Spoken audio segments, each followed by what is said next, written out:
गुरु जी, अनंतम शुक्राना हमारे गुरु जी महाराज का। ओम नमः शिवाय, शिव जी सदा सहाय। ओम नमः शिवाय, गुरु जी सदा सहाय। शुक्राना, अनंतम शुक्राना। शिव पुराण में अब हम 17th पॉइंट पढ़ रहे हैं, विष्णु जलंधर युद्ध। ये पंचम युद्ध खंड का 17th पॉइंट है, जिसमें हम पढ़ रहे हैं किस प्रकार विष्णु भगवान और जलंधर के बीच युद्ध प्रारंभ हो गया। सनत कुमार जी बोले, अब दैत्यों के तीक्ष्ण प्रहारों से बिंध कर देवता इधर उधर भागने लगे। प्रबल दैत्यों के आगे उनका कुछ वश न चलता था। तब इंद्र आदिकों को इस प्रकार भयभीत हुआ देख गरुड़ पर चढ़े भगवान युद्ध में आगे बढ़े। उन्होंने अपनी शांग नामक धनुष उठाकर बड़े जोर का टंकोर किया। मतलब जो घर्षण होता है उसको, उसकी जो धनुष के ऊपर जो डोरी बंधी होती है उसका जो घर्षण होता है वो किया। त्रिलोकी शब्दित हो गई। मतलब उसके जो डंकार थी, उस धनुष की डोरी से जो आवाज निकाली गई, ध्वनि निकाली गई, उससे पूरी त्रिलोकी जो थी गूंज उठी। पल मात्र में भगवान ने हजारों दैत्यों के सिर काट गिराए। गरुड़ के पंखों से अलग ही दैत्य बादलों के समान मंडरा रहे थे। यह देखकर जलंधर के क्रोध की सीमा न रही। वह अपने होंठ फड़फड़ाकर भगवान से युद्ध करने आया। उसके महानाद से कान फटे जाते थे। जलंधर के उस महाभयंकर शब्द से सारा जगत कांपने लगा। फिर तो विष्णु और जलंधर का महासंग्राम हुआ। बाणों से आकाश भर गया। लोग आश्चर्य करने लगे। विष्णु जी अपने बाणों के वेग से उस दैत्य की ध्वजा, छत्र और धनुष बाण काट डालते तथा एक बाण से उसकी छाती में प्रहार करने लगे। इससे व्यथित होकर उसने अपनी प्रचंड गदा उठाकर गरुड़ के मस्तक पर दे मारा। गरुड़ पृथ्वी पर गिर पड़ा। साथ ही क्रोध से उस दैत्य ने अपने होंठ फड़फड़ाते हुए विष्णु जी की छाती में भी एक तीक्ष्ण बाण मारा। इसके उत्तर में विष्णु जी ने उनकी गदा काट दी और अपने शांग धनुष पर बाण चढ़ाकर उसको बींधना प्रारंभ किया। जलंधर भी इन पर अपने पैने बाण बरसाने लगा। दोनों एक दूसरे के बाण को तिल तिल कर काटने लगे। एक दूसरे की छाती पर तीक्ष्ण प्रहार करते और घोर सिंहनाद करते। दोनों ही एक दूसरे को मार डालने की चेष्टा में जो भी उनकी चेष्टा होती थी या फिर उनकी कोशिश रहती थी, वो उस क्रोध से कंपित हो जाते थे। उसी समय जलंधर ने विष्णु जी को कई पैने बाण मारकर वैष्णव धनुष को काट दिया। धनुष के कट जाने से भगवान ने गदा ग्रहण कर ली और शीघ्र ही जलंधर को तान कर मारा भी। परंतु उस अग्नित्ववत अमोघ गदा की मार से भी वह दैत्य कुछ भी चलायमान न हुआ और मदोन्मत्त हाथी के समान उसे फूल की माला के समान जाना। साथ ही उस युद्ध दुर्मद ने अत्यंत ही क्रुद्ध होकर एक अग्निमुख त्रिशूल उठाकर विष्णु पर छोड़ दिया। विष्णु जी ने शिव के चरणों का स्मरण कर नंदक नामक खड़ग से उस त्रिशूल का छेदन कर दिया और जलंधर ने झट विष्णु जी की छाती पर एक जोर का मुष्टिक मारा। उसके उत्तर में भगवान ने भी उसकी छाती पर अपने मुष्टिक का प्रहार किया। मतलब जो हाथ की जो मुट्ठी बनाई जाती है, जिसको हम मुक्का कहते हैं, उससे प्रहार किया। फिर दोनों घुटने टेक बाहुओं और मुष्टिकों से बाहु युद्ध करने लगे। कितनी ही देर तक भगवान उसके साथ युद्ध करते रहे। इससे उसको बड़ा आश्चर्य हुआ। वे कुछ भ्रमित से हो गए। तब सर्वश्रेष्ठ मायावी भगवान उस दैत्यराज से मेघवाणी में बोले, हे रण दुर्मद दैत्य श्रेष्ठ, तू धन्य है जो इस महायुद्ध में इतने बड़े बड़े आयुधों से भी भयभीत नहीं हो रहा। तेरे इस युद्ध से मैं बहुत खुश हूँ। मैंने चराचर त्रिलोकी में तेरे समान योद्धा नहीं देखा। तू जो चाहे वर मांग ले। मतलब यहाँ भी भगवान इतने खुश हो गए उसकी शक्ति देखकर कि उसको बोल रहे हैं कि जो भी तू मांगेगा मैं वो वर दे दूंगा। मैं अदेय वस्तु भी आज तुझे दे दूंगा। मायावी इतनी बातें सुनकर विष्णु के मुख से जलंधर बोले, हे भावुक, यदि आप मुझ पर इतने खुश हो तो वर दीजिए कि आप मेरी बहन के साथ तथा अपने सारे कुटुंबियों सहित मेरे घर पर निवास करें। मतलब आप अपनी बहन के साथ और अपने पूरे कुटुंब के साथ मेरे घर पर निवास करें। सनत कुमार जी कहते हैं, उसके ऐसे वचन कर विष्णु जी को खेद तो हुआ, किंतु उसी क्षण उस देवेश ने उसको तथास्तु कह दिया। अब विष्णु जी सब देवताओं के साथ जलंधर के घर आकर निवास करने लगे। जलंधर अपनी बहन लक्ष्मी और देवताओं सहित विष्णु को वहां पाकर बड़ा प्रसन्न हुआ। फिर तो देवताओं के पास जो रतन आदि थे सबको लेकर उनके स्थानों पर दैत्यों को स्थापित कर जलंधर पृथ्वी पर आ गया। निशुंभ को पाताल में स्थापित कर दिया और देव, दानव, यक्ष, गंधर्व, सिद्ध, सर्प, राक्षस, मनुष्य आदि सबको अपना वशवर्ती बना त्रिभुवन पर शासन करने लगा। उसने धर्म के अनुसार सुपुत्रों के समान प्रजा का पालन किया। उसके धर्म राज्य में कोई व्याधित नहीं था, किसी को दुख नहीं था और ना ही कोई कृष्ण ना कोई दीन दिखाई पड़ा। 18th पॉइंट है नारद और जलंधर संवाद। सनत कुमार जी बोले, हे मुनीश्वर, तब उसको इस प्रकार धर्म पूर्वक राज्य करते हुए तथा भातृभाव को देख देवता शुद्ध हो गए, उनसे कुछ करते नहीं बना। उन्होंने देवाधिदेव शंकर का मन में स्मरण कर आरंभ किया, कितने प्रकार से उनकी स्तुति की। तब भक्तों की कामना पूर्ण करने वाले शंकर ने नारद जी को बुलाकर देव कार्य की इच्छा से उनको वहां भेजा। शुंभ भक्त नारद शिव की आज्ञा से देवपुरी में आ गए और इंद्र आदि सभी देवता व्याकुल हो शीघ्रता से उठकर नारद जी की स्तुति करने लगे और उत्कंठा भरी दृष्टि से उन्होंने नारद जी की ओर देखा और अपने समस्त दुखों को कहकर उसे नाश करने की प्रार्थना की। मतलब सबने नारद जी के सामने अपना प्रस्ताव रखा। नारद जी ने कहा, मैं सब जानता हूँ, इसके लिए मैं दैत्यराज जलंधर के पास जाने की इच्छा करता हूँ। ऐसा कहते हुए नारद जी देवताओं को आश्वासित कर जलंधर की सभा में आए। जलंधर ने नारद जी के चरणों की पूजा करके हंसते हुए कहा, हे ब्राह्मण, कहिए आप कहाँ से आ रहे हैं और कहाँ कहाँ पर आपने क्या क्या देखा है, यहाँ कैसे आए हैं? मेरे योग्य जो सेवा है उसकी आज्ञा दीजिए। जलंधर के इस प्रकार के वचन सुनकर नारद जी बहुत प्रसन्न हुए। बोले, हे दानवराज महाबुद्धिमान जलंधर, तुम तो बहुत धन्य हो, क्योंकि इस समय सब लोगों के रत्नों के भोक्ता एक तुम ही हो। हे दैत्य श्रेष्ठ, अब आप मेरे आगमन का कारण सुनिए, जिसके लिए मैं यहाँ पर आया हूँ। हे दैत्यराज, मैं स्वेच्छा से कैलाश पर्वत पर गया था, जहाँ पर 10,000 योजनाओं में कल्प वृक्ष वन है। वहां मैंने सैकड़ों कामधेनुओं को विचरते हुए देखा और यह भी देखा कि वे चिंतामणि से प्रकाशित परम दिव्य अद्भुत और सब कुछ स्वर्ण में है। मैंने वहां पार्वती के साथ से शंकर जी को भी देखा, जो सर्वांग सुंदर गौरव वर्ण त्रिनेत्र और मस्तक तथा चंद्रमा धारण किए हुए हैं। यह देखकर मुझे बड़ा आश्चर्य हुआ कि उनके समान समृद्धिशाली त्रिलोकी में कोई और है या नहीं। हे दैत्येंद्र, उस समय मुझे तुम्हारी भी समृद्धि का स्मरण हो आया और उसे देखने की इच्छा से मैं तुम्हारे पास आ गया हूँ। यह सुनकर जलंधर को बड़ा हर्ष हुआ। उसने नारद जी को अपनी सब समृद्धि दिखला दी।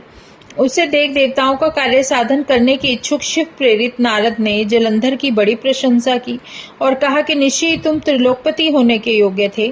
तुम्हारे लिए ऐसा होना कोई विचित्र बात नहीं है। मैं देखता हूँ कि तुम्हारे पास तो सब कुछ है और किसी बात की कमी नहीं है। एरावत तुम्हारे पास है, सबसे उच्च श्रेणी का घोड़ा तुम्हारे पास है, कल्प वृक्ष और कुबेर की निधि तुम्हारे पास है, मणियों और रत्नों के ढेर भी तुम्हारे यहाँ लगे हुए हैं। ब्रह्मा जी का हंस युक्त विमान तुम ले आए हो और द्युलोक, पाताल तथा पृथ्वी पर जितने भी रत्न आदि हैं सब तुम्हारे ही तो हैं। मैं तुम्हारे इस प्रकार के सब रत्न आदि ऐश्वर्यों को देखकर बड़ा प्रसन्न हूँ, परंतु तुम्हारे पास कोई स्त्री रत्न नहीं है। उसके बिना तुम्हारा यह सब फीका है। तुम किसी स्त्री रत्न को ग्रहण करो।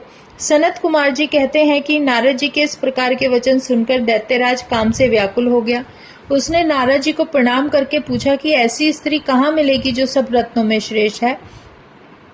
यदि ऐसा जाय रतन कहीं मिले तो आपकी आज्ञा से मैं उसे अवश्य ले आऊंगा। नारद जी ने कहा, ऐसा रतन तो कैलाश पर्वत में योगी शंकर के पास ही है। उनकी सर्वांग सुंदरी पत्नी देवी पार्वती बहुत ही मनोहर है। उनके समान सुंदरी मैंने कभी किसी के यहाँ नहीं देखी। मेरे विचार में ऐसा रतन जो शिव के पास है, उनसे बढ़कर समृद्धिवान कोई नहीं है। उनके इस रतन की उपमा तीनों लोकों में कहीं नहीं है। तभी तो परम विरक्त आत्माराम शंकर भी उनके वश में हो गए। देवर्षि, उस दैत्य ने ऐसा कहकर देव कार्य करने की इच्छा से आकाश मार्ग से चलने का मन बनाया। अब 19th पॉइंट है दूत और संवाद।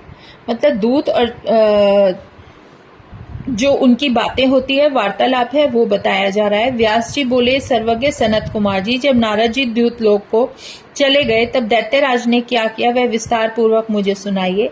सनत कुमार जी बोले, उनके चले जाने पर जलंधर काम ज्वर से पीड़ित होने लगा। उसकी बुद्धि नष्ट हो गई। उसने अपने सहंकेय नामक दूत को बुलाकर कैलाश पर जाने की आज्ञा दी और कहा कि वहां एक जटाधारी शंभु नामक योगी रहता है। उससे मेरा पराक्रम और सब ऐश्वर्य कहकर उसकी सर्वांग सुंदरी भार्या को मेरे लिए मांग लाओ।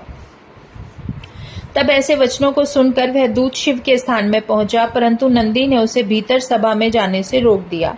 किंतु वह अपनी उग्रता से शिव की सभा में चला ही गया और शिव के आगे बैठकर उनकी आज्ञा ले सब संदेश उन्हें कह सुनाया। तो दैत्यराज ने उससे बोलने के लिए कहा था।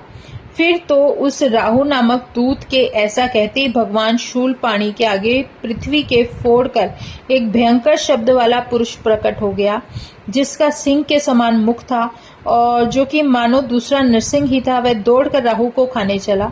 राहु बड़े जोर से भागा, परंतु उस पुरुष ने उसे पकड़ लिया और शिवजी की शरण में लेकर आया और अपनी रक्षा मांगी। शिवजी ने उस पुरुष से राहु को छोड़ देने के लिए कहा, परंतु उसने कहा, मुझे बड़ी जोरों की भूख लगी है, मैं क्या खाऊंगा। महेश्वर ने कहा, यदि तुम्हें भूख विशेष बाधा देती है तो शीघ्र ही अपने हाथों और पैरों का मांस खा लो।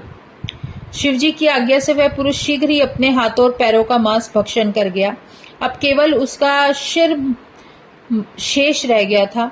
तब उसका ऐसा कृत्य देख शिवजी ने प्रसन्न हो से अपना आज्ञा पालक जान अपना परम प्रिय गण बना लिया और कहा कि मेरी पूजा के समान अब तेरी भी सदैव पूजा होती रहेगी और जो तेरी पूजा ना करेंगे वे मेरे प्रिय न होंगे। शिवजी से ऐसा वर पाकर उस पुरुष को बड़ी प्रसन्नता हुई। उस दिन से वह शिवजी के द्वार पर स्वकीर्ति मुख नामक गण होकर स्थित रहने लगा। 20th पॉइंट है शिव के गणों का असुरों से युद्ध करना। व्यास जी बोले, हे सर्वज्ञ सनत कुमार जी, यह तो आपने परम पावन महाप्रभु शंकर की बड़ी अद्भुत कथा सुनाई है। कृपा करके अब वह कहिए कि उस समय राहु उस पुरुष से छूटकर कहाँ गया। सूत जी कहते हैं, जब अमित तेजस्वी व्यास जी ने उस महामुनि से ऐसा पूछा तो सनत कुमार जी ने कहा, उससे छूटने के बाद वह बर्बर नाम से विख्यात हो गया और मानो अपना नया जन्म पाकर उसने अपने आप को धन्य माना और धीरे धीरे जलंधर के पास गया। वहां जाकर उसने शंकर जी की सब चेष्टा कही, जिसे सुनकर दैत्यराज को बड़ा क्रोध आया और उसने सब देवताओं को, जितने भी देवता उनके यहाँ थे और जितने दैत्य थे, सबको सेना सजाने की आज्ञा दे दी। काल नेमी और शुंभ निशुंभ आदि महाबली दैत्य तैयार होने लगे। एक से एक महाबली दैत्य करोड़ों करोड़ों की संख्या लेकर युद्ध के लिए निकलने के लिए तैयार हो गए। महाप्रतापी सिंधु पुत्र शिवजी से युद्ध करने के लिए निकला। उसके आगे महर्षि शुक्र और छिन्न सिर राहु हुआ। फिर तो उसी समय जलंधर का मुकुट खिसक कर पृथ्वी पर गिर पड़ा। आकाश में मेघ छा गए और अपशकुन हुए। इधर इंद्र आदि सब देवताओं ने एकत्र हो कैलाश पर शिवजी के पास पहुंचकर सब वृतांत कहा और यह भी कहा कि आपने जलंधर से युद्ध करने के लिए जो विष्णु जी को भेजा था वे तो उसी के वशवर्ती हो गए। अब वे लक्ष्मी सहित जलंधर के अधीन उनके घर में ही निवास करते हैं। अब देवताओं को भी वहां रहना पड़ता है। हम लोग अलक्षित होकर आपके पास आए हैं। अब वह बलि सागर पुत्र आपसे युद्ध करने आ रहा है, अतएव आप उसे मारकर हम सबकी रक्षा कीजिए। देवताओं से यह सुनकर शंकर जी ने विष्णु को बुलाया। विष्णु जी शीघ्र ही उपस्थित हुए। तब शिव जी ने विष्णु से पूछा, हे ऋषिकेश, युद्ध में आपने जलंधर को संहार करने के लिए क्यों छोड़ दिया और बैकुंठ छोड़कर उसके घर क्यों चले गए? मैंने तो आपको साधुओं की रक्षा और खलों के निग्रह के लिए नियुक्त किया था। उससे आप सर्वथा स्वतंत्र और इच्छाधारी हैं, फिर आपने ये क्या कर दिया? यह सुनकर विष्णु जी ने हाथ जोड़कर नम्रता पूर्वक भगवान शंकर से कहा कि आपका अंशी तथा लक्ष्मी का भ्राता होने के कारण ही मैंने उसे नहीं मारा। वह बड़ा ही वीर और देवताओं में अजय है। मैं सत्य कहता हूँ, उसे कोई भी नहीं मार सकता। इस पर मुग्ध होकर मैंने उसे उसके घर में स्वयं निवास करने का वर दे दिया और इसी कारण से वहां रहता हूँ। विष्णु जी के वचन सुनकर भक्त वत्सल शंकर जी हंस पड़े और उन्होंने कहा, हे सुरवर्य विष्णु, आप ये क्या कह रहे हो? मैं उस दैत्य जलंधर को अवश्य मारूंगा, इसमें कुछ भी संदेह नहीं है। अब आप सब देवता जलंधर को मेरे द्वारा मरा हुआ ही जानकर अपने स्थान को जाइए। जब भगवान शंकर ने ऐसा कहा तो सब देवता संदेह रहित हो अपने स्थान को गए। उसी समय पराक्रमी जलंधर अपनी विशाल सेना के साथ पर्वत के समीप आ कैलाश को घेर सिंहनाद करने लगे। दैत्यों के नाद और कोलाहल से शिवजी क्रुद्ध हो गए। उन्होंने अपनी नंदी आदि गणों को उससे युद्ध करने के लिए आज्ञा दे दी। कैलाश के समीप भीषण युद्ध होने लगा। दैत्य अनेकों प्रकार के अस्त्र शस्त्र बरसाने लगे। मेरी मृदंग, शंख, वीरों तथा हाथी, घोड़ों और रथों के शब्दों से शब्दित हो पृथ्वी कांपने लगी। युद्ध में कटकर मरे हुए हाथी, घोड़े और पैदलों का पहाड़ लग गया। रक्त मांस का कीचड़ उत्पन्न हो गया, जिससे युद्ध भूमि और अगम्या हो गई। दैत्यों के आचार्य शुक्र जी अपनी मृत संजीवनी विद्या से सब दैत्यों को जिंदा करने लगे। यह देखकर शिवजी के गण व्याकुल हो गए और जाकर शुक्राचार्य को यह बात कह सुनाई। उसे सुनकर भगवान रुद्र के क्रोध की सीमा न रही। वे अपने भयंकर रूप से दिशाओं को प्रज्वलित करने लगे। फिर तो उसी समय उनके मुख से एक बड़ी भयंकर कृत्या उत्पन्न हुई, जिसकी दोनों जंघाएं ताल वृक्ष के समान थी। वह युद्ध भूमि में जाकर असुरों का चर्वण करने लगी। तब युद्ध भूमि में इस प्रकार विचरते हुए भृगु जी के भी समीप पहुंची और उन्हें शीघ्र ही अपनी योनि में गुप्त कर लिया। फिर स्वयं भी अंतर्ध्यान हो गई। शुक्र के गुप्त हो जाने से दैत्यों का मन मलिन पड़ गया और युद्ध भूमि छोड़कर भागे। इस पर उनके शुंभ निशुंभ और काल नेमी आदि सेनापतियों ने अपने भागते हुए वीरों को रोककर शिव गणों पर बड़ा कठिन प्रहार आरंभ किया और ऐसा ही शिवजी के नंदी आदिक वीर गणों ने भी किया, जिसमें गणेश और स्वामी कार्तिकेय जी भी थे। अपने गणों को रोक रोककर दैत्यों से भीषण युद्ध करना आरंभ करने लगे। जय गुरु जी, शुक्राना गुरु जी, अनंतम शुक्राना हमारे गुरु जी महाराज का। ओम नमः शिवाय, शिव जी सदा सहाय। ओम नमः शिवाय, गुरु जी सदा सहाय। शुक्राना, अनंतम शुक्राना।